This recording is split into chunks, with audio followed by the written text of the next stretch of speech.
Hello, it's Gary here from Rise of the Gay Cinephiles. Throughout our video nasty season, a trigger warning will be in place for sexual assault, animal cruelty, graphic violence, racism and other forms of bigotry as we discuss these films from a very different time. It may not apply to all of them, but it's best to keep the trigger warning here just in case. Enjoy the episode.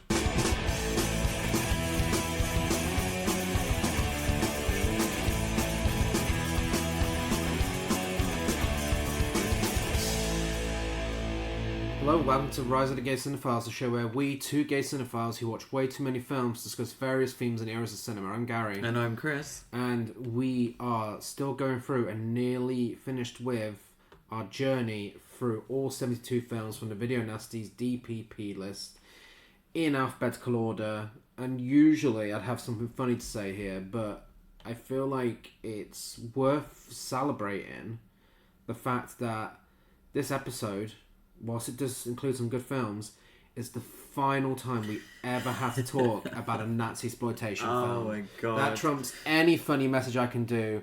It is a fantastic piece of news for us, and maybe for you, the listeners, as well, so you don't have to keep hearing us say, yeah, that was also shit, for the same reasons. Yeah, I've had enough. I'm so happy that this is it. There is light at the end of the tunnel. Oh, I cannot wait to have it done with these fucking Nazisploitation films. Yeah. Same with Italian cannibal films. Final one for this episode as well. Okay. But they haven't been as bad as the Nazisploitation ones. No, they've been a bit more consistent.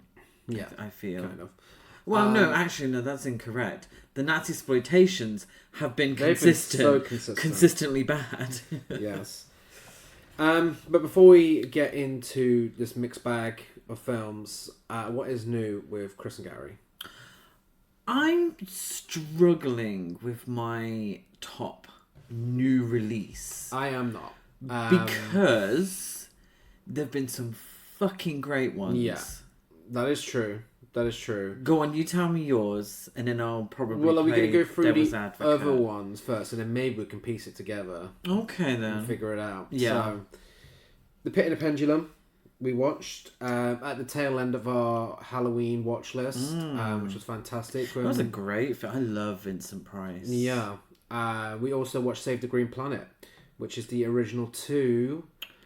Not my highlight of the month, but a highlight of the month with Begonia.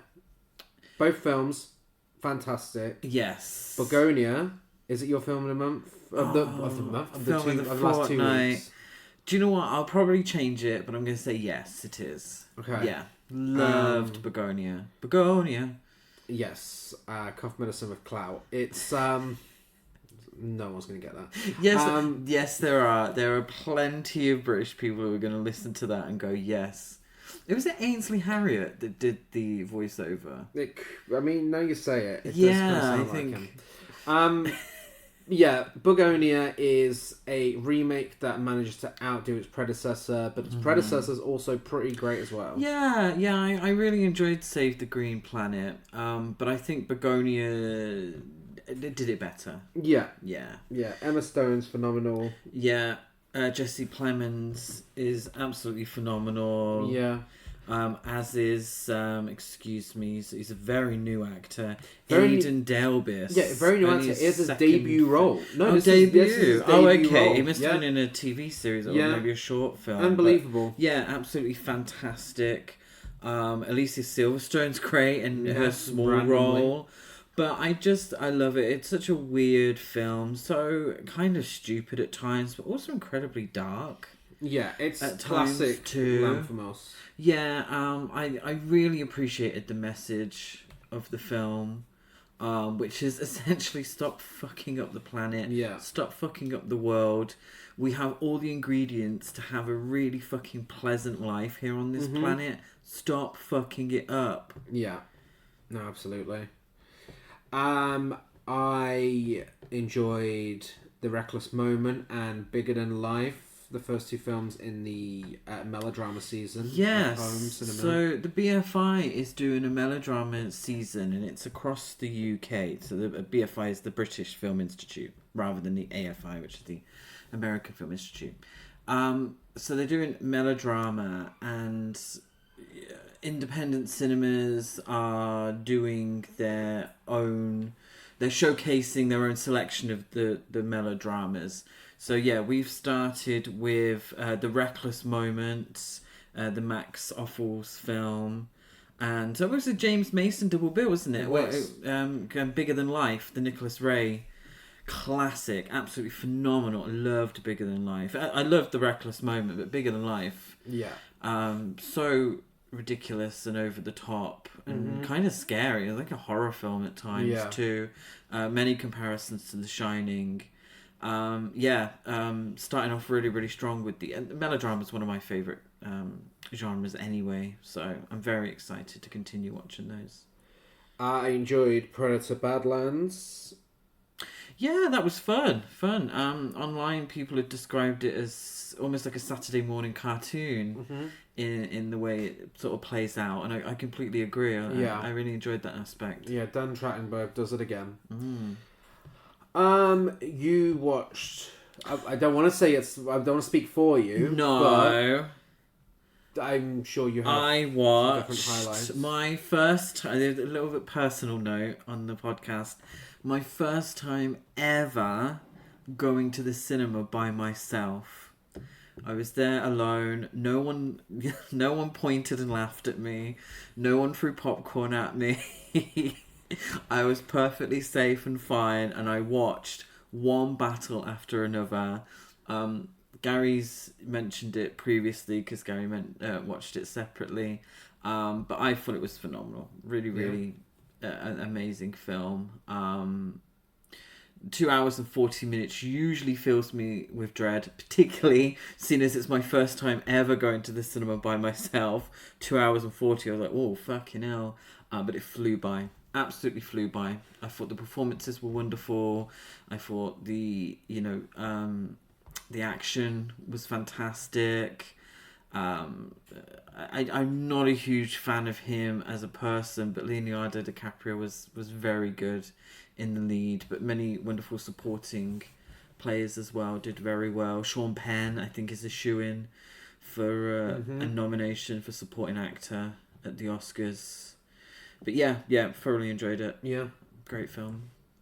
Was there anything else you may have watched that may be a highlight that I had seen previously? You'd seen previously, so I watched Frankenstein, the Guillermo del Toro Netflix film. And I thought it was absolutely fantastic. One thing, and so much closer to the novel than the James Whale version. And I did think it was absolutely fantastic, Frankenstein. I love the costumes were fantastic. I keep saying fantastic. I need to invest in a thesaurus. But it was wonderful. The film, I loved the way it looked. I loved the performances. But what made me realise is how close to this, because I've not read the Mary Shelley novel, is how close that this was to the novel, and therefore how much of James Whale's classic is the invention of James Whale and such. And it's like, wow, he's a real genius to make that from this, if that makes sense. Yeah, definitely. Yeah, but Guillermo del Toro, wonderful. Well done. Well, before I give you my highlight, a weird place to top off my highlights, which is completely random considering everything else I've been watching, but I watched the 90s rom-com 6 Days, 7 Nights for the first time, and what an absolute joy that film is. Yes. What a wonderful film. Harrison Ford looking hot, Manic Pixie Girl, and Hesh. What more could you ask for? Is she a Manic Pixie Girl in the film? Her haircut is. Okay. Is. Their chemistry is genuinely fantastic. I always, one thing I always look at with rom-coms is I find it really impressive when rom-coms get it right, but more so when they hold up and haven't aged badly. And that's exactly what 6 Days, 7 Nights is. It's got a fairly low rating on Letterboxd, and I'm not sure why. It's just a perfectly pleasant, funny, sweet rom-com. I always remember it because I watched Friends religiously when I was younger, and I had them on VHS. And it must have been because David Schwimmer's in it. So it must have been at the beginning of these Friends VHSs. I used to see the trailer all the time. Yeah, he just plays Ross. That and The Opposite of Sex, because Lisa Kudrow was in The Opposite of Sex. So they're the ones that I remember. But I still need to watch 6 Days, 7 Nights. Yeah, David Schwimmer just plays Ross, basically. Yeah. Yeah. Which is fine.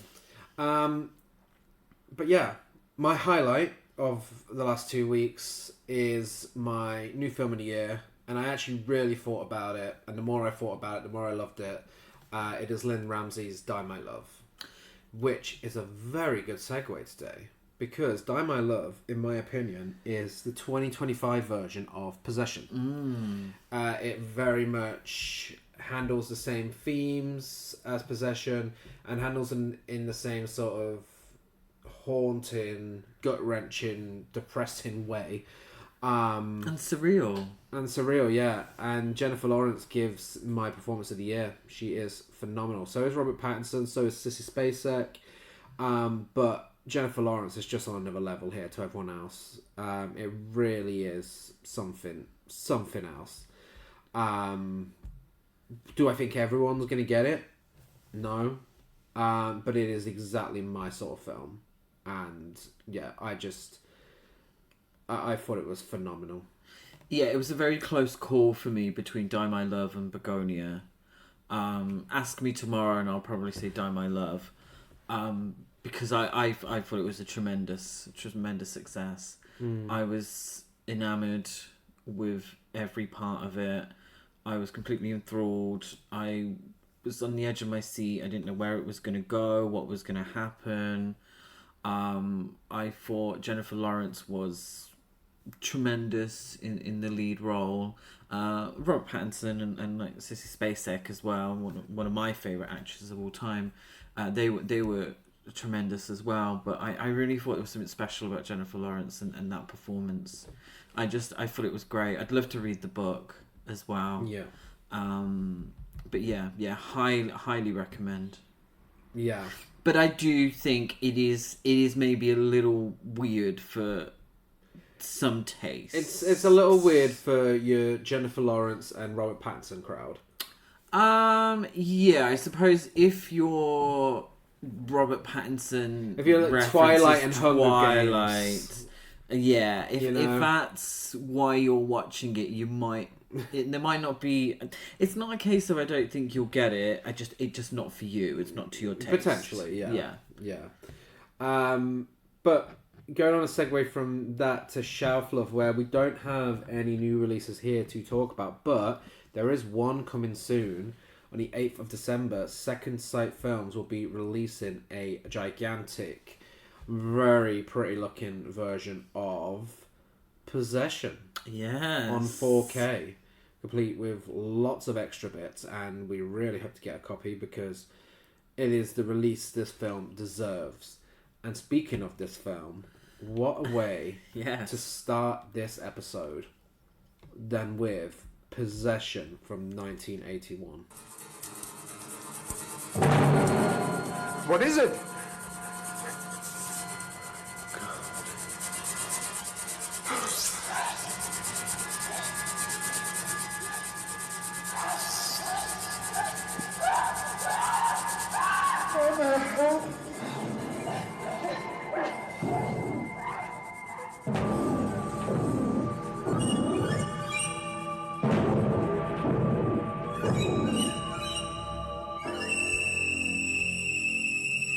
AKA a possessed woman, possessed by the spirit, a woman possessed by a demon, which is the transliteral sort of Greek title, obsessed, ownership, and the night the screaming stops. Possession's a great. It's Possession. Yeah, Possession's a great name. It's a name that's been taken many, many, many times. Yeah. I believe. But this is the film that earns it. Because Possession doesn't mean what you think it means. Well, it can mean both. Yeah, it can mean both. It's written and directed by Andrzej Zulawski and co-written by Frederick Teuton. and starring Isabella Gianni in one of my top 5 favourite performances of all time. Sam Neill, Heinz Bennett, Margit Carstensen. There we go. And it's about a woman who starts exhibiting increasingly disturbing behaviour after asking her husband for a divorce. Suspicions of infidelity soon give way to something much more sinister. This is quite a recent reference that people, if you're online, you'll get. So realizing that having a boyfriend is indeed embarrassing, Anna kicks Mark to the curb and takes it with someone a little more unusual. Yes, she does. It was not prosecuted. It was originally passed uncut for cinema and released uncut again in 1999. Let's talk about some trivia. So Isabella Gianni is reported as saying possession is only the type of film you can do when you are young. Zulawski is a director that makes you sink into his world of darkness and his demons. It is okay when you're young because you're excited to go there. His films are very special, but they totally focus on women as if they are lilies. It was quite an amazing film to do, but I got bruised inside and out. It was exciting to do. It was no bones broken, but it was like, how or why did I do that? I don't think any other actress ever did 2 films with him. And Sam Neill commented on it and said, I call it the most extreme film I've ever made, in every possible respect. And he asked of us things I wouldn't and couldn't go to now. And I think I only just escaped that film with my sanity barely intact. Sam Neill also cited Possession as his personal favourite of all the films he's ever been in. Isabella Gianni won the Best Actress Award at Cannes for her performances in this and James Ivory's Merchant Ivory production of Quartet. Oh. Carlo Rambaldi. Yeah. Yeah. Which one? Yeah. Different kind of film? Yes. Yeah, like a period. If I remember correctly, it's like a period drama. Carlo Rambaldi, the famous Italian special effects artist and creator of the animatronic head in Alien, as well as working on Close Encounters of the Third Kind, E.T. and the 70s King Kong, assisted in creating the creature in this film.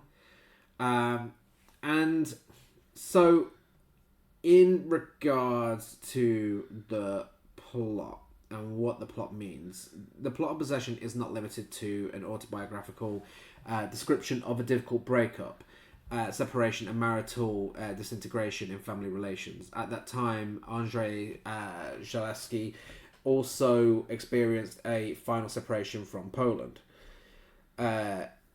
Scholar, now this, please forgive my pronunciation of this, Scholar Bartlomi Pasilk, I think I got that. Yeah. Writes that the metaphors present in the film also present a disintegrating country. The very fact that the film takes place in Cold War era West Berlin is quite significant for the metaphor of divorce, the wall that separates it from East Berlin being a symbol of disconnection of what was once united. But Zulawski's additional intention might have been for the Berlin Wall to symbolise the Iron Curtain and for Germany to symbolise Poland, a country he had to leave in order to keep making movies. Yeah, so there's a wonderful, almost beautiful emptiness to the streets. Yeah. And juxtaposed, I'm struggling now, to the really intense drama taking place, the almost liminal space, really, of the streets. It's almost beautiful, really, and obviously, it is Cold War, and the story of why they're like that is not beautiful, but in a cinematic term, to have that immense quiet and then the intense scenes of screaming and shouting and violence in the street. I mean, it's wonderful filmmaking. It really is. This is one of my favourite films of all time. And I'm sure you'll agree in saying this is the best video nasty. Now, I'm in two minds. Oh? I No, this might be a spoiler for a future episode because I haven't discussed it yet. Oh, I okay. fucking love Tenebrae. Yeah, okay. But I almost also fucking love Possession. For me, It's difficult. Yeah, I don't know how many people look at Possession as this, but for me, Possession is a milestone in filmmaking. There's before Possession, there's after Possession. Before Possession, I can't think of many films that remind me of Possession, but after it, there are so many. Hellraiser, The First Omen, Marriage Story, again, Die My Love this year. There are so many films, certain episodes of Twin Peaks even. There are so many films that have come after Climax. The more I'm saying, the more I'm thinking of it. There's so many films that come after it where you can see the impact of Possession, and it's easy to see why. This film doesn't want you to feel comfortable. It doesn't want you to make sense of everything. But as someone who likes delving into themes and enjoys themes in the films he watches, I always pick up something new whenever I watch this. And it is a visual representation of a broken down relationship. Now, I fully get what the scholar was saying about Berlin and Poland and such, because I also take that from it as well. That also makes a lot of sense. But first and foremost, this film is like having a nightmare about a broken down relationship, but it's portrayed in such a brutally honest way that also incorporates themes of guilt, shame, and desire. And I find it does this in a way that a lot of films would just have a back and forth between a married couple, a la the one with Donald Sutherland that I can't remember the name of. Which one? That we really enjoyed. Donald Sutherland. Is Donald Sutherland? Don't Look Now. Not Don't Look Now. It's more of a grounded divorce film. A grounded divorce film. We've really enjoyed it, which is really annoying. Donald It may not have been Sutherland. Donald Sutherland. I might be getting it mixed up. A grounded But divorce it's quite similar film. to Marriage Story. From the 80s. I think it won an Oscar. Oh, no. Are you thinking Ordinary People? Ordinary People. Was it Donald Sutherland? No, okay. that was Dustin Hoffman. No, it was Donald Sutherland, but that's dealing with grief. Was it? Then I'm Yeah. thinking of a different film then. Either way. What it's more akin to is Kramer versus Kramer. I think that's the one I haven't I think seen, that's what but you're thinking yeah. of. Kramer versus Kramer. Yeah. But either way, usually you get your grounded film where, you'd see a divorce going on, you'd see the court case, will they or won't they get back together and so on. In this film, Zulawski's just like, no, fuck it. This film is a horror film and it is going to really fuck you up because it is so disturbing. It is so uncomfortable. It is horrifying, gut-wrenching. Like, there are so many words to describe this film. But I think if you really want to look at what Possession is, you have to look at the focus and the commitment in both Isabelle Adjani and Sam Neill's performances. Because I feel like they fully understood the assignment here. And all of their screaming and shrieking and the self-harm and everything, it's almost like what's going on in someone's head throughout a divorce. But they're just letting it out physically, and because of that, it lends its hand to a horror film. And horror, as we've said many times on this podcast, is perfect for themes and getting a message across. And I think this is perhaps the best example of that. It does it so well. It's so unique. And no matter how many films, pay homage to it. And I think, like I said, Die My Love, I think is the closest anyone has come into nailing the exact same tone as Possession. But I don't think anyone has ever nailed that exact same tone as Possession. Now, I remember when we first watched it, we enjoyed it, but we weren't too sure of it, were we? I don't think we got 5 stars when we first watched it. No. It's only through rewatching it and then, really taking it in that it's like, okay, this is something special, this film. Yeah, I think it's quite akin to Roman Polanski's Repulsion. Oh, absolutely. That's probably the only film prior to it that makes me think of this film. Yeah, because it is a cult film at heart. I think it's sort of grown in its popularity over the years. it is very visceral. It's depiction of physical and mental harm and self-harm are the real horrors within the film. I don't think, do we discuss the monster? I think so, because it's in the trailer. Is it a spoiler? It's in the trailer. It's in one of the... Yeah, I think it would be difficult to discuss this film without discussing the monster. So it turns into a monster movie at one point as well, because the reveal is that Anna's... That's correct, isn't it? Yeah. Anna's bit on the side is actually a giant squid man. Yeah. And it's gruesome, it's grotesque, and it's seedy. And the film deals with, like, you know, Gary said earlier, splits, two halves, but also doppelgangers. Yeah. And Isabelle Adjani plays two different characters. One, Anna, the bad wife, and then the school teacher whose name I cannot remember, which is fine. Who's the sort of good girl, and she's domesticated, and she's everything that Anna's not anymore. And there's a point where, you know, Sam Neill plays a different character too, and I just find it so fascinating. And each time, like Gary said, when we first watched it, we were like, oh, whoa, what was that? Like, I need to digest this. So then we watched it again and we were like, wow, okay, this is something special. And I just love how each viewing I do pick up on more. I do realise that there's themes of, you know, duplication. There are themes of good and bad, and, you know, who is good, who is bad, who knows. You know, there's themes of domesticity and what domesticity means.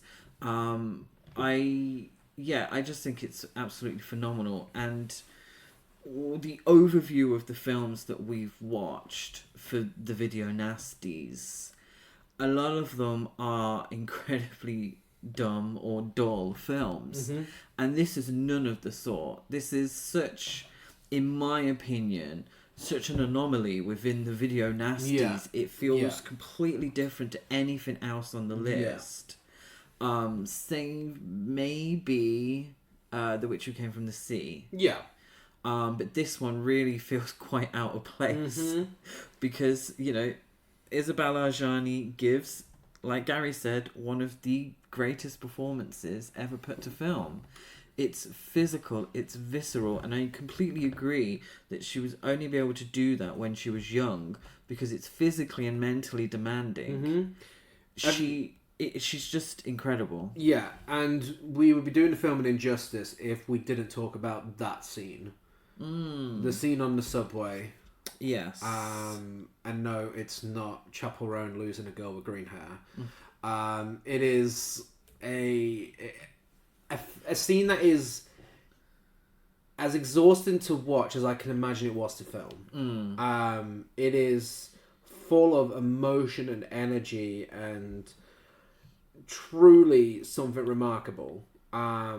Now I know you can find a lot of fan cams of it on TikTok these days, and you'll find clips floating around of it on Instagram and stuff, but when you watch it in the context of the film, this really is one of the greatest scenes ever put to film. It is so disturbing. It's so completely just... It's just an attack on the senses in so many different ways. It's phenomenal. She fully commits. Absolutely. And it's the kind of thing that you have to be fully committed to, or it's going to look tacky or cringe. Like it needs full-on commitment and intensity. And it's like Gary said, Die My Love. Yeah. Die My Love. Yeah.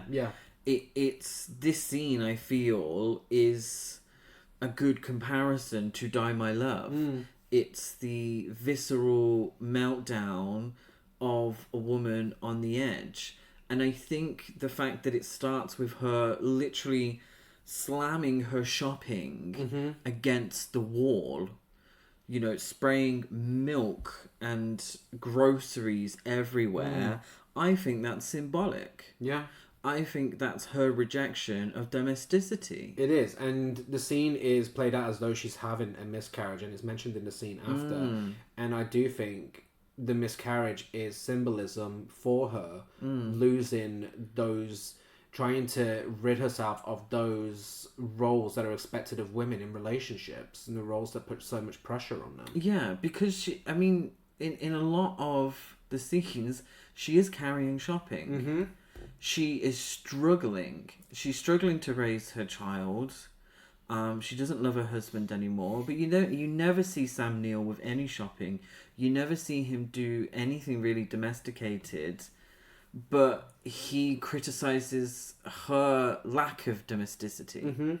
And then the school teacher comes along and she's domesticated. The first thing she does is the fucking washing up. Yeah. It's... it's a film that we could sit here and pick apart for a long time. Yeah, I mean, the cinematography, it's so intrusive.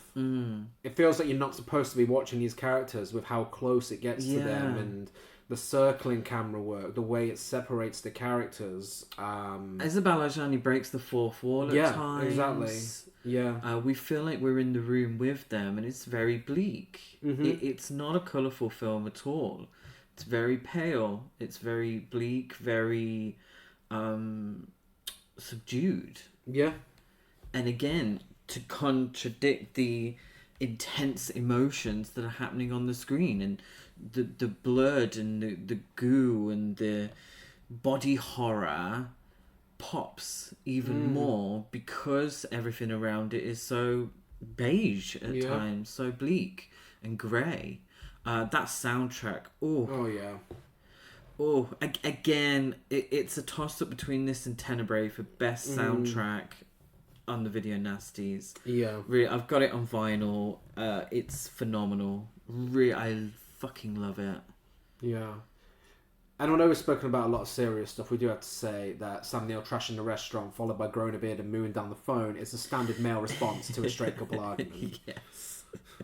Oh, Sam Neill's really fit in this film, by the way. Is he? Yeah, he is. I'm sorry. Yeah, Sam Neill is an attractive man, and he is in this film. I did enjoy his shock of the second Isabelle Adjani role. It's like, is this a joke? I mean, your wig. Your wig, yeah. And it was a wig, clearly, but... Poor little Bob, the son of this insane couple, is aggressively British. Yes. Like, really aggressively British. So he's very British. Isabelle Adjani is very French. Yeah. And Sam Neill is he? I mean, he is Australian, but I don't feel like his It's accent... like a Betty Davis. Yeah, a mid-Atlantic. I can't tell. I suppose mid-Pacific. Yeah. But there are also really British children at the school as well. There's one who shouts, "Oi, I'm a big boss here." Yeah. Where is this? This is meant to be Germany. Yes, it's West Berlin. Favourite blonde child named Bob on the Video. I mean, it's still House for the Cemetery. I know he goes through a rough time in this, but he does go through a very rough time in this. I can't really, for best kill, I guess I'm not even going to give it to a kill. I'm just going to give it to that subway scene. Like, best moment. Yeah, that's the best moment. I mean, best kill, I Drowned suppose... in the toilet? Yeah. Oh, no. I'm not saying who, but the bath. The bath? The bath. This, certain characters just like, I've had enough, and just jumps in the bath. Oh, God, Gary. My lord. I'm not saying who, for spoiler purposes. Goodness gracious. It's so sad, so dark, but I can't help but let out a little laugh every time, just because we're exhausted by that point. Yeah. So when it happens, it's like, oh well, okay. Oh, it's a film that really takes it out of you. It really does. Yeah. Well, thankfully, we're not on our own thinking it's great, because it has an IMDb rating of 7.2 out of 10 and a Letterboxd rating of 4 out of 5. I mean, it's an easy 5 out of 5 for me. Total obviously. 5 out of 5. Is it on Letterboxd top 250 horror?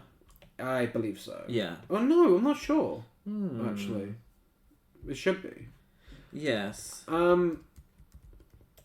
Yeah, that's a good question. And I also, what I wonder is this the highest rated on the Video Nasties list? Yes, of course. And because I'm a professional, I've been getting up this entire time to tell you this, and I can reveal that the highest rated film on the Video Nasty list on Letterboxd is Possession. What's second? Tenebrae. Oh, it's difficult. Mm-hmm. It is on Letterboxd top 250 horror films. Yeah. I don't know where. Should we have a little nose? Well, I should give you a number next to it, shouldn't I? Let's be professional. Yeah, but it means I have to scroll down, so I'm just making time so we don't have a really boring episode where I'm just randomly scrolling.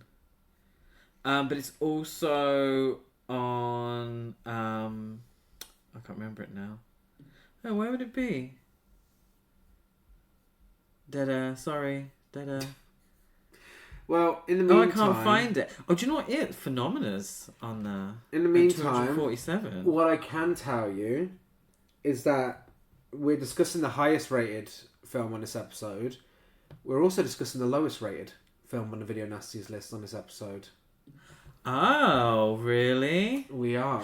Oh, it's number 37 on the top 250 horror films of all time on Letterboxd. A film that's not going to be on there, a film we'll be discussing soon, is Snuff. That is the lowest rated film on the Video Nasties list. Yeah, no, not for that Nazisploitation shit. I know.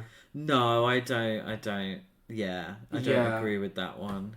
Oh, it's on the official top 250 films with the most fans. Good. How many fans has it got then? A lot of fans. So, yeah. I love doing research during why the episodes. do we think it's on the list? And no idea. We think it deserves to be Absolutely on the list? No idea whatsoever. Not a clue. No. I assume that a kitchen tool. Potential. Oh yeah, the bread. The electric carving knife. Yeah, electric carving knife. Oh really? It wasn't on for long though, was it? I mean, she has sex with a creature. She does. There is a bit of child death. I feel like it probably is the self-harm /harm with kitchen appliances. Also, the poster is a naked statue with like Medusa hair. So maybe that also had something. But that's not what was on the VHS. Oh no! What was on the VHS was a still of her shagging the squid. There we go. Yeah, absolutely ridiculous that it was even on there. And it's not even the biggest injustice. That'll be coming up in 2 episodes' time. So, next up, we have, if my alphabet is right, it's Slave of the Cannibal God from 1978. He was a member of a tribe called the Puka. Why is everybody so scared of the Puka? They were the ancient inhabitants of Ra-Rami. In their language, Ra-Rami means Mountain of the Cannibal God. Cannibals forced you to partake in their rituals. Yes, and it was horrible.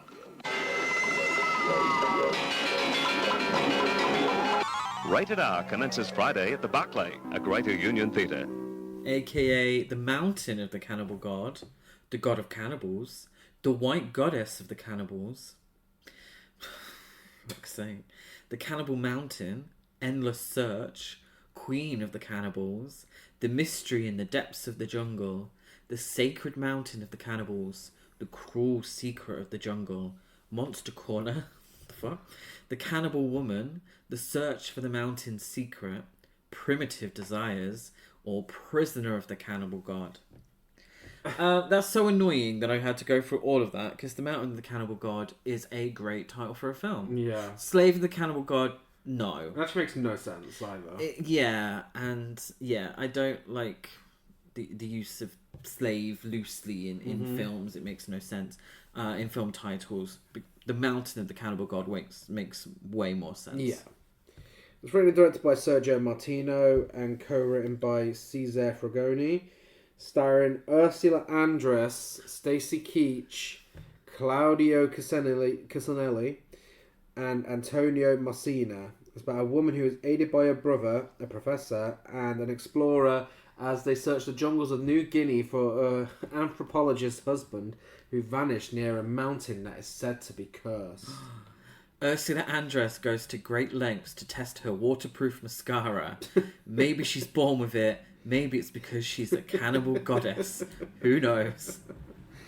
I mean, yeah, building on that, this film is fucking ridiculous when it comes to Ursula Andress. Cunty, but ridiculous.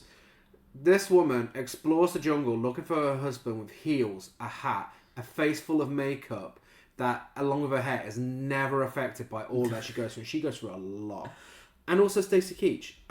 Stacey Keach. So, she is there, she is packed and ready to go. She is ready to look for the person who was with her mum researching spiders in the Amazon before she died. Madam Webb wishes it was this film. Ursula Andress's face card is immaculate throughout. It's checked out, it's been renewed. There is never a hair out of place. There's genuinely a moment after they're banished from a village that it appears that she's actually had a blowout. Yeah. She goes to this village. Her hair looks better leaving than it did when she went in. Yeah. She's been in the jungle for how long? And she looks like she's had a blowout. Her skin's impeccable. Oh, impeccable. She's kind of giving Lisa Barlow at times, I have to say, which is a compliment. And she's wearing boots with a chunky heel. Yeah. Not a huge heel. Let's not be silly now. But a fucking heel. Yeah, a big chunky heel. It's ridiculous. I love it. It's high camp. It's giving what I assume Joan Crawford would have given to a adventure, because at its heart it is an adventure film. It is horror. There are horror elements. It is an Italian cannibal film, so it has all of those elements in it. Real animal killings, racist depictions of tribes people, all of that kind of stuff. It has cannibalism, a little bit of cannibalism. But for the main part, it is just an adventure film. It is. And also, I mean, I was so distracted by Ursula Andress, I forgot to say it wasn't prosecuted. It was originally passed with cuts for cinema, released with 2 minutes 6 seconds of animal cruelty cuts in 2001, and re-released with 2 minutes of similar cuts in 2018. And yet the version we had supposedly softens the animal cruelty, but I mean, I'd hate to see what it's like without that. It's still pretty extreme. There was some really I mean, I was eating during one moment, and it was really gruesome. It's annoying, as always, with all of these films, and we're repeating ourselves now, but it's always annoying in these films when they choose to kill real animals, because they also show in this film that they have a fantastic practical effects team that are fully capable of creating death scenes. Yeah. Some really, really great death scenes in here. Really extreme stuff. And outside of Ferox and Holocaust, it's probably my favourite of the Italian cannibal films. It's really fucking good. But it's just a shame that they have to include this. But kind of amusing that every single animal death in this film is followed by a character being like, oh, well, that's just nature, isn't it? That's nature taking its toll. Or, oh, the tribe's culture, what are they like, eating these animals? It's just like, they're clearly like, okay, let's just cover our own backs. Yeah, I don't get when the conversation was had between these filmmakers that said, oh, do you know what will really spice up these films? Real animal deaths. Yeah. You know, that will really get the viewers interested. I don't get the logic behind it. I never have. Thankfully, it isn't something that caught on at all. You know, it is pretty much just these films that does it, thankfully. I'm sure there's Mondo films that do it as well, but no one's doing it now because it is bottom of the barrel bullshit. Yeah. It isn't entertaining. It never was entertaining. It's cruel and it's shitty. Yeah. But other than that, yeah, we have a really fun film here. Yeah, we get silly, sexy men fighting in the jungle. Oh, don't. A slap off between the three leads. Yes. We get a man killed in a spiky cage trap. The random decapitation has to be the best one, though. Yes, I agree. I mean, we get the tribe keeping a cunty picture of Ursula and her husband. Yes. I mean, her makeup is done, and there is a scene where it's no spoiler, but in finding this photograph, because they saw her husband as a god, she is the wife of the god, and they dress her up in this outfit. It's just a lovely outfit, you know, a beautiful headdress with feathers and all that stuff. But the dress itself, I don't know who had a sewing machine up on that mountain. Yeah. Because they are not natural fibres. No. It's giving thrown together on a RuPaul Drag Race. Yes. Design challenge. But, like, I mean, she looks great. Do you know who else looks great? Stacey Keach. Oof. Yeah. Stacey Keach looks amazing. Claudio Casanelli, very handsome, and Antonio Marcina, probably my hunk of the film. He played Arthur, her brother, because he looks like Helmut Berger, and I think Helmut Berger is one of the most attractive men to ever exist. So, but Stacey Keach, oh, what a man! Yeah. Ooh. I'd love to be in Ursula Andress's shoes. Oh, well, wait, one of them's a brother. Oh. Well, I mean, they're going to kill animals. I don't think the morals are in the best place. No. There's a graphic bit of fingering and pig shagging. Yes! Absolutely ridiculous.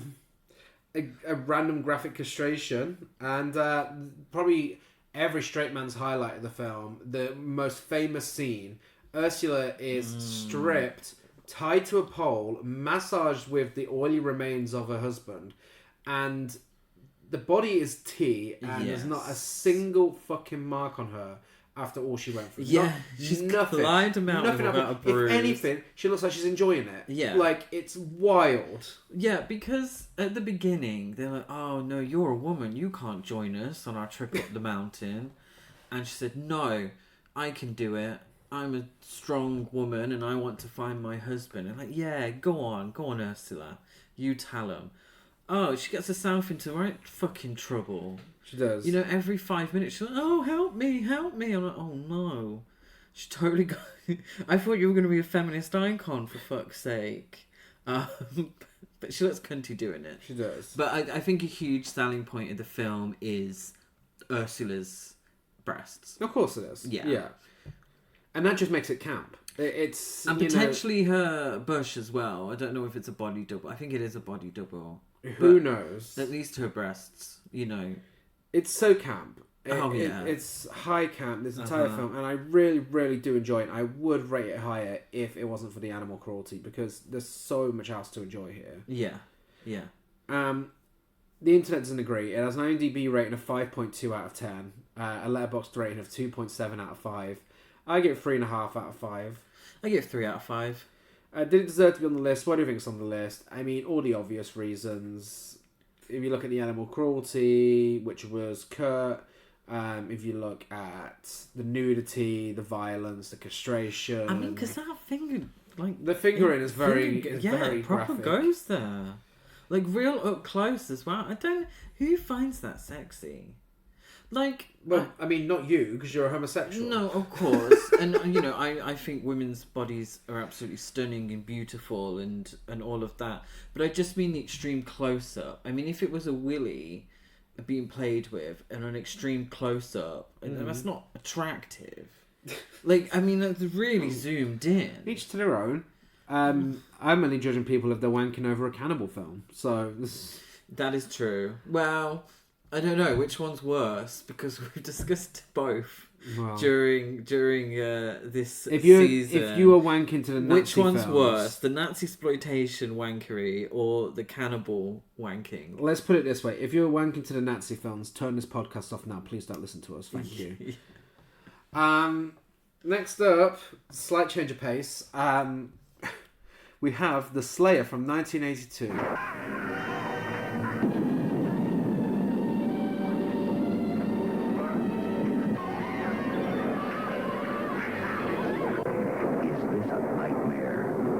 Is it the fear we all have when we're alone in the dark? And if it's only a nightmare, why is everybody dead?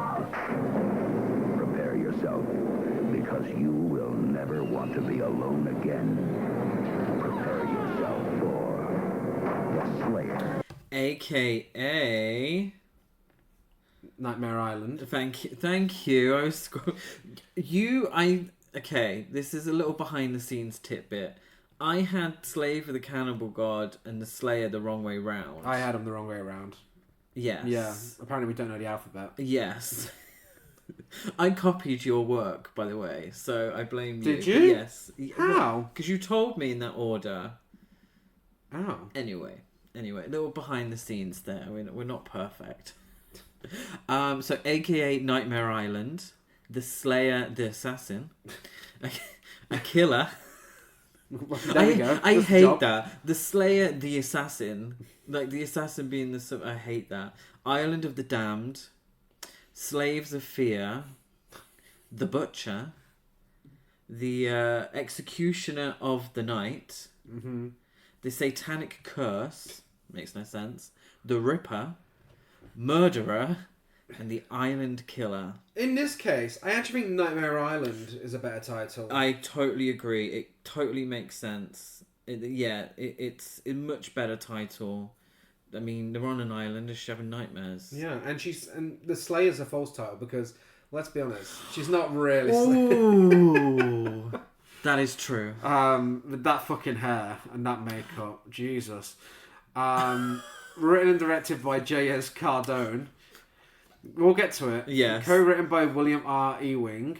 Yes. Starring Sarah Kendall, Frederick Flynn, Carol Cottonbrook, and Alan McRae. And it's about two couples as they become stranded on a rugged isle and are haunted by a supernatural beast drawn to the wife of one of the couples who dreams of its killings.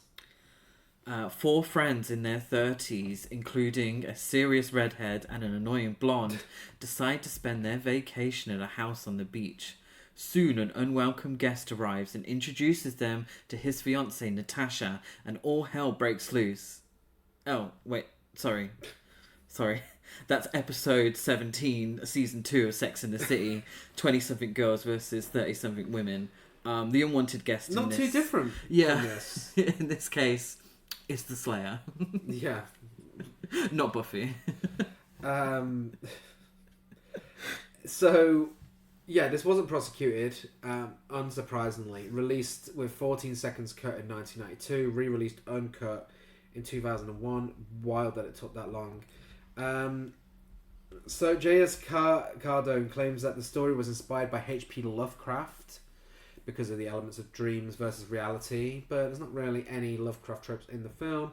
And despite appearing on the front cover of the Arrow Video Blu-ray sleeve, on the disc itself, and for us, when we went to Fright Fest when Arrow were releasing this, in the fucking trailer that we watched 1,000 times, the creature's face is only shown for 3 seconds of the film's Yes. runtime. Yeah. And it is a great creature. It looks so good, and it's such a shame we didn't get more of it.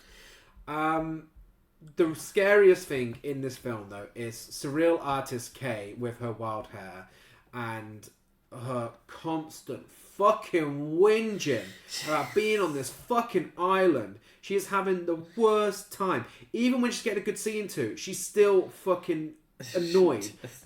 Girl, go home. Your choice. Leave. I thought she was giving a little bit of Susan Sarandon, but the hair is of the time. It is of the time. The style is of the time. It's a wet weekend by the beach, isn't it? Not that kind of wet weekend, but a dreary one. So they're it's not a summer film, despite being by the beach. So the outfits are a little cash, aren't they? But I think it's a film with a great premise, like really great premise. It's giving Nightmare on Elm Street. It is, precursor. and it's really interesting because this is 2 years before A Nightmare on Elm Street. Yeah, and this is pretty much the plot of A Nightmare on Elm Street, which I look at Nightmare on Elm Street as a game changer. I look at it as fully original, even though it does have elements of The Nightwalker, the William Castle film. Yes. But this is pretty damn close. Yeah, it is. I think it loses its way a little bit. I wish it was more succinct with what it was trying to do. And Nightmare on Elm Street did it better. Yeah, Nightmare on Elm Street was, this is your premise. You know, he's in the dreams, he's killing people, they're dying real life. Yeah. This one gets too muddled with, is it a dream, is it not, is she this, is she that? You know, and then the creature comes along for 3 seconds. Is the creature real? Is it not? What's happening? Is it all in her head? That kind of thing, I think, just muddled the water too much. And it just became a little tiresome by the end. But I think there's elements to this that are really quite good. Yeah. The kills are great. They are. As annoying as Kay is. The performance from Sarah Kendall, and she's only in 2 films. This one, and she played a stewardess in The Karate Kid Part 2. And I just... What a career. In all honesty, with all due respect to Sarah Kendall, I'm sure she's a fabulous woman, but it's kind of obvious that this was her first role. Yeah. It is a choice. The performance is a choice. That is, if you can hear that on the microphone, that's Sarah Kendall now on a helicopter coming to get Chris for bad mouthing her. But it's yeah, it's a choice. But I really like this film. I really, really like it. I liked it even more on a rewatch than I did the first time. The first time I watched it, I thought it was fine. I thought it was just a lot of build-up for one specific moment. But there's a lot of standout scenes here. The attic decapitation is the best kill for me. Yeah. When a guy gets the door closed on his head. The aftermath the attractive is great. Husband. It's a shame he died. Yeah, it's a shame he died early. Yes. The pitchfork. Eric? Yes, the pitchfork through the chest is also great. Yeah, great special effects there. And I quite like the twist ending as well. I like what they were going for. Yes. Yeah. I wish it had a clearer vision. I really do, because there's so many elements of it that I really did enjoy. The kills are great. They're not that many really. It's not a body count horror slasher film. But yeah, I did enjoy it. I probably would watch it again, but maybe in like 10 years or something. Yeah. But yeah. Yeah. It's the sort of film where if you were having like a day of slasher films, it'd be great to just chuck on. Yeah. I would show it to people. Yeah. I would. So it has an IMDb rating of 5.2 out of 5 and I'm 5.2 out of 10. Out of 10, sorry. It's like fucking hell. 5.2 out of 10. Better possession, that one. Letterboxd rating of 2.7 out of 5. And my rating is 3.5 out of 5. Well, that's all the exact same as Slave of the Cannibal God. Is it really? Yeah. I give it 3 out of 5. Exactly the same. Slave of the Cannibal God. Wild that it's on the list. Does it deserve to be on there? No. Why do we think it's on there? No idea. Genuinely no idea. I do. Do you? So, I think her kissing her husband's severed head. Maybe. But also, I believe one of the kills features a woman in a white shirt in the rain. Yeah, I guess. And then a pitchfork goes through and comes out of her chest. Yeah. And so it's definitely a household item. That's true. Sexual content in terms of, she's not wearing a bra, it must be sexual. That kind of thing. So yeah, I think that's what they disagreed with. But this is perhaps one of the mildest films on the list. Yeah, really, overall, it's not, the kills are great, but it's not like completely grotesque and over the top and ridiculous, and not like a lot of the other films. Well, next up we have Snuff from 1975. This is the true story of 4 innocent young actresses who thought they were making just another movie, but didn't know they were making the ultimate movie. You will feel the pain, and you will not flinch from it. Snuff, the film that could only be made in South America, where life is cheap.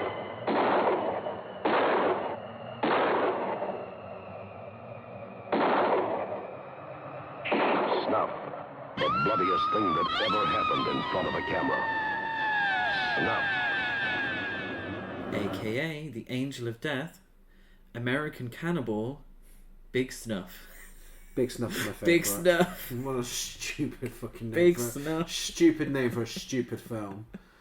Written and directed by Michael Findlay, co-directed by Horatio Fredrickson, Simon Nocturne for the additional footage, and an uncredited Roberta Findlay. So this is co-written by a woman. Yes, the wife of the director, who went on to direct, and I think before and after, unfortunately her husband died quite young, went on to direct a lot of exploitation films. I believe we've watched one and quite enjoyed it. Roberta Findlay. We watched The Oracle. Ah, okay. I believe that was a horror cult trash over. It was indeed. And got it 3.5 stars and 3 from me. So just as good as the last 2 Yeah, films. exactly. But she did a lot of porn as well, I think. Good for her. Yeah. Starring Margarita Amugescu, Anna Caru, Liliana Fernandez Blanco, and Alfredo Iglesias. And it's about a so-called snuff film involving the exploits of a cult leader leading a gang of bikers in a series of supposedly real killings on film. Yeah. No, it's not. Well, the premise is, essentially, let's be honest, I'm sure we've all seen the 1971 classic The Slaughter, so I'm not going to explain how that goes. Yeah. Well, it's basically The Slaughter, and we've all seen it, with a random death scene tacked onto the end. Yeah, without this slaughter's actual ending. Yeah. Yes. It's more of the slaught. Yeah. This was prosecuted. Yes. It was passed and cut in 2003, but it's had no UK release date to date. Not surprising, no one wants to release this. After many years, and this has a bit of backstory, after many years of intense investigation, there is still no actual proof that real snuff films even exist or indeed have ever existed.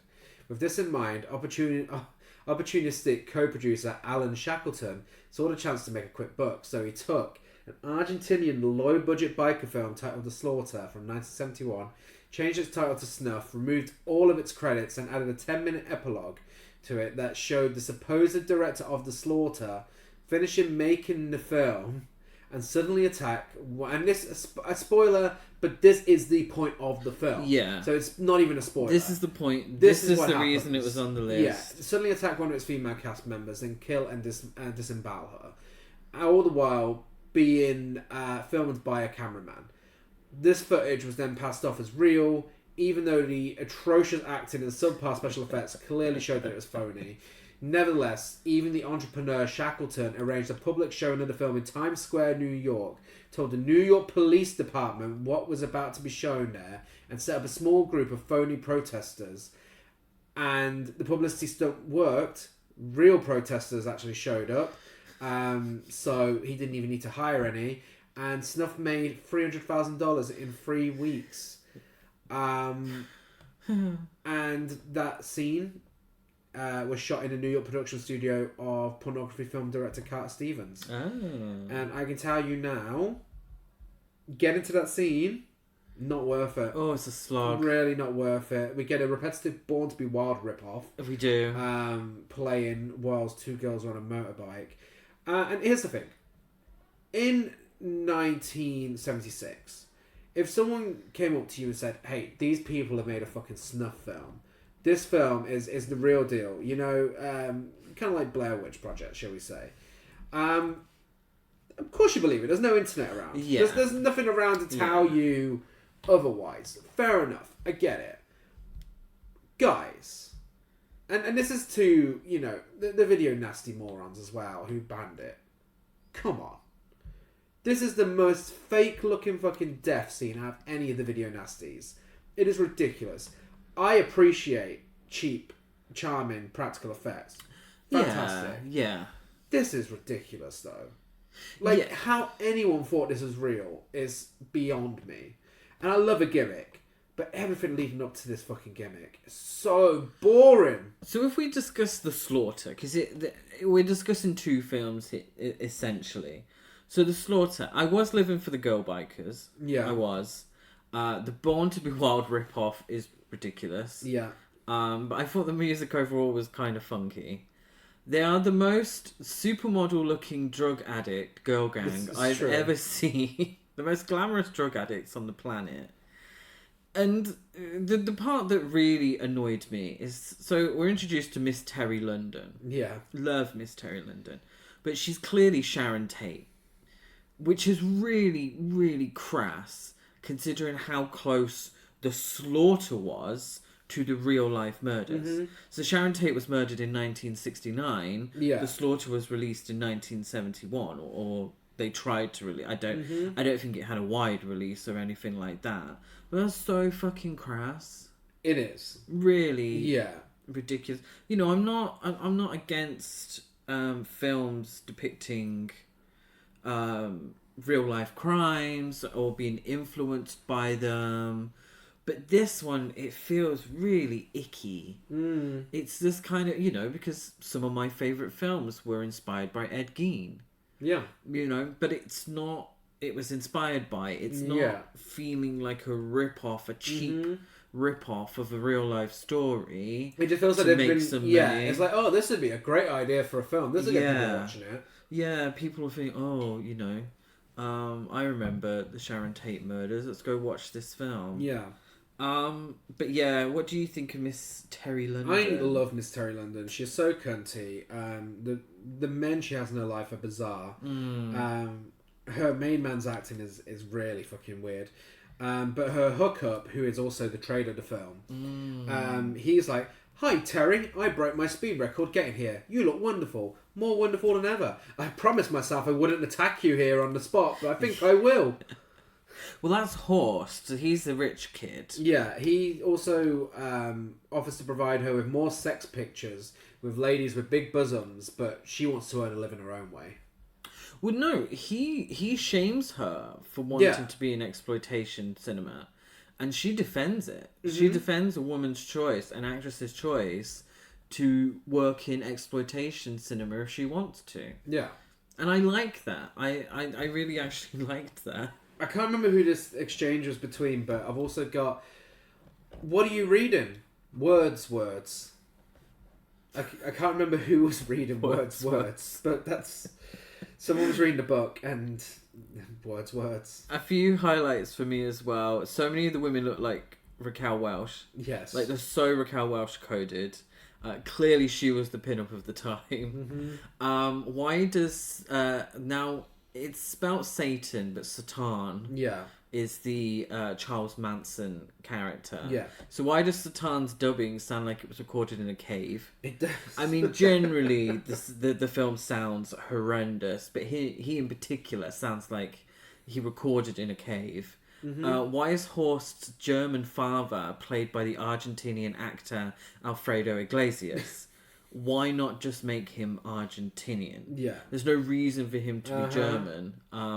Yeah, ridiculous. Why have a close-up of a man milking a cow when milk clearly isn't coming out of the udder? I know. Like, was it so important for us to see the udder? But he just didn't know how to milk a cow. Yeah, ridiculous. There's really unnecessary backstory that includes sexual abuse. Yeah. Which is stupid. I fucking hate that. And that's, I mean, we don't get an ending for The Slaughter.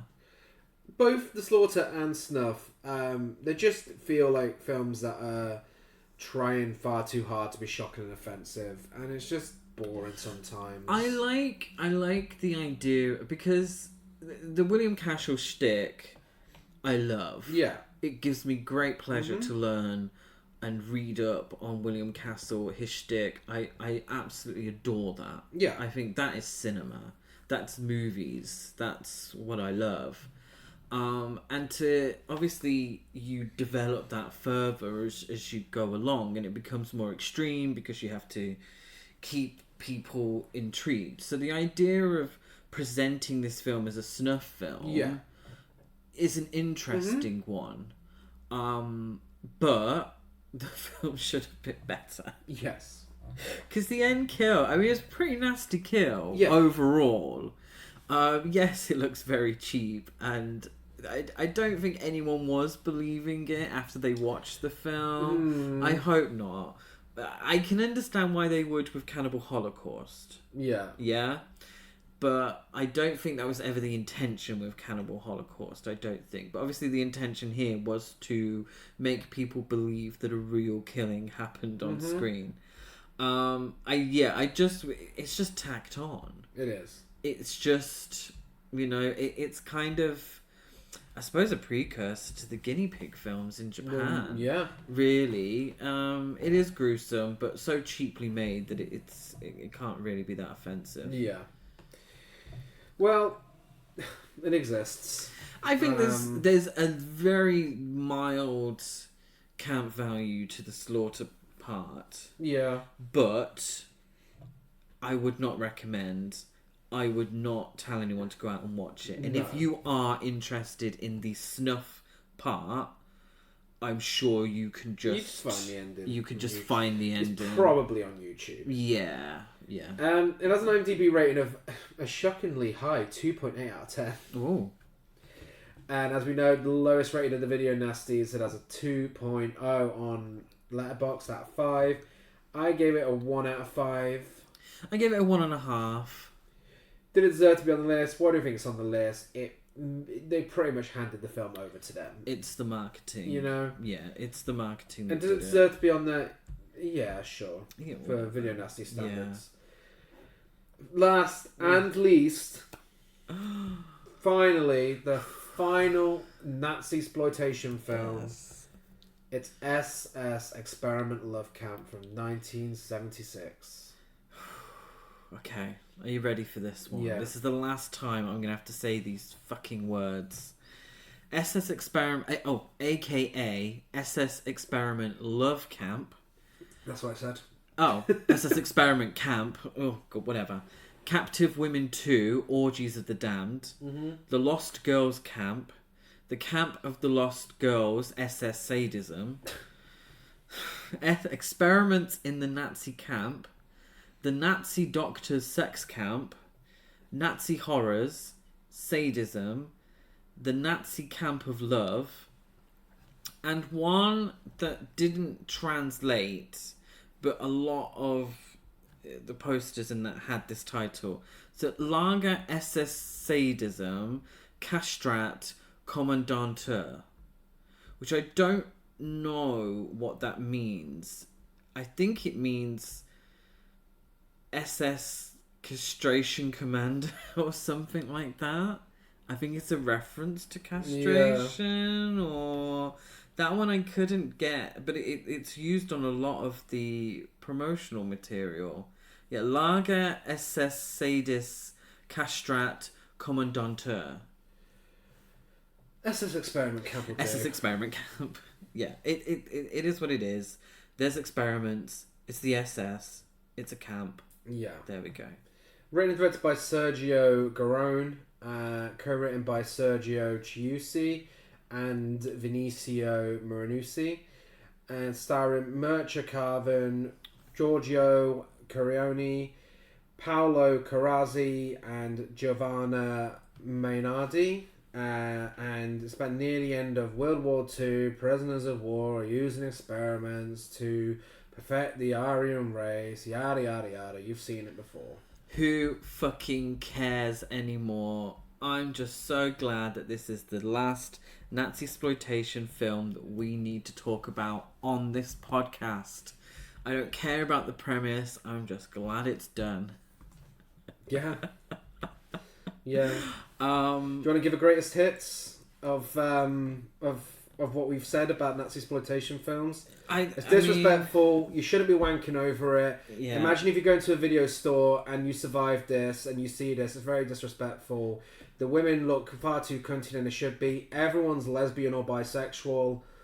It's shit. There we go. That's what we say about every single one of them. And, funny enough, counts for this. Yeah, it's just an excuse for a shitty women in prison film. It's disrespectful because it's shooting the whole concentration camp aspect. With this one in particular, the soundtrack sounds like the theme song from Last of the Summer Wine. I will say, best soundtrack of the Nazisploitation films. I mean, I'm not saying I dislike the theme song to The Last of the Summer Wine, but yes, I disagree. I agree with you on that one. This one has the Nazi officer with a conscience falling for one of the prisoners. How disrespectful. There's one issue that I have, not with the film, but with myself. Mm-hmm. I did find a lot of the men in the film very attractive. Oh wow, that's a little strange. Do you not think? Not really, no. I mean, they were all like really in shape, and some of them had they're quite hairy as well. Okay, so for some trivia, Well, they were actors. I mean, this is a film. I'm not. These were actors finally in a broke film. it. Wow. You know, I didn't have my pants down watching it, but there were quite a few attractive men in the film. Well, I enjoyed some dialogue from the men, particularly, don't tell a man to another man. Don't tell me you prefer a book over a pair of thighs. I see a dusty book and I want to throw up on it. Yeah. And then as a woman is... That's how men speak to each other on Twitter now. As a woman is being frozen, which automatically is the best death of the film. Madonna? Yes. A man says, before she was just frigid and now she's frozen. Yes. But a bit of trivia, because this film was prosecuted and released uncut in 2005. 88 films. If you would like to send us some free stuff, that would be fantastic. But please, close your ears for a few seconds. Why the fuck are we getting a 4K release of this in 2025? Yeah, why are we getting... And they're making a massive deal of it. We love you at 88 Films, but what the fuck? Come on, we don't need this now. No, I'm struggling to understand why this needs a 4K release. Well, the graphic advertising for the film's VHS release sparked off the video nasty debate in early 1982 in the UK. So this is the origin of the video nasties, everyone. The BBFC later passed the film completely uncut in 2005 with the following comment. The content of the film is in fact very mild and poorly executed. If anything, it was the title of the film and its original packaging that led to difficulties rather than the content. The idea of the film may, of course, be offensive to some, but that is not a good enough reason to cut or reject it. We would only cut or reject a film for adults if the content was illegal or harmful. SS Experiment Camp is neither illegal or harmful, just tasteless. Oh my god, and they really caught a stray there. Phil. One ridiculous aspect to the film, and who cares about spoilers? I'm sorry, spoiling it for you. But there's these experiments going on, obviously, and the reason for these experiments is literally so one of the generals or the commanders can get a testicle transplant. Yes. My God. That is true. Yeah. There is a fantastic piece of dialogue from him, which I forgot to note down, but I swear it's something like, where is my balls? Or something like that. Anyway, yeah. That's it. What have you been doing with my balls? Yeah. Great. People sat down and they wrote the script. People sat down in a room and wrote these Nazisploitation films. That is fucking wild. People took these roles. I'll never understand it. I really can't. I do. I mean, there are still many Holocaust survivors still alive today. Yeah. You know, there were many more in the 70s as well. I just cannot imagine going into a video store and just seeing these. And we like our controversial films. We like our horror films. I'm kind of fond of extreme cinema to a certain extent. But it's so disrespectful. It is. And it's cheap exploitation. It's not saying anything. It's not doing anything with it. It's just cheap TNA. And if you slap, SS onto it, if you slap Nazi onto it, you feel like it's gonna sell because it's gonna be controversial, and it makes me sad. Yeah. Well, that's it now. They're done. That's it. IMDb rating of 3.5 out of 10. Letterboxd rating of 2.4 out of 5. A half a star from me. Half a star. Didn't deserve to be on the list. What do you think is on the list? Yep. You know why. So, that could have been a nasty modern horror film that would have made it onto the list. I'm going to go recent, and I'm going to go with something similar to The Slayer, because it is based around dreams, and is also a graphic child death scene, which would have got it on the list. I'm going to go with Black Phone 2. Oh, a decent film from this year. I've never seen it before, but I can guarantee it would be on the list.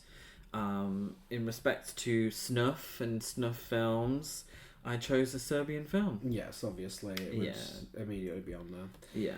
I mean, it had enough problem with censors as it was anyway, so... Mary Whitehouse, I feel, would explode if she even heard about the stuff that happens in a Serbian film, let alone watched it. Well, you can find us on all social media by searching the name of the podcast, and if you could go give us a rate, review, and subscribe wherever you listen to this, we'd be very grateful.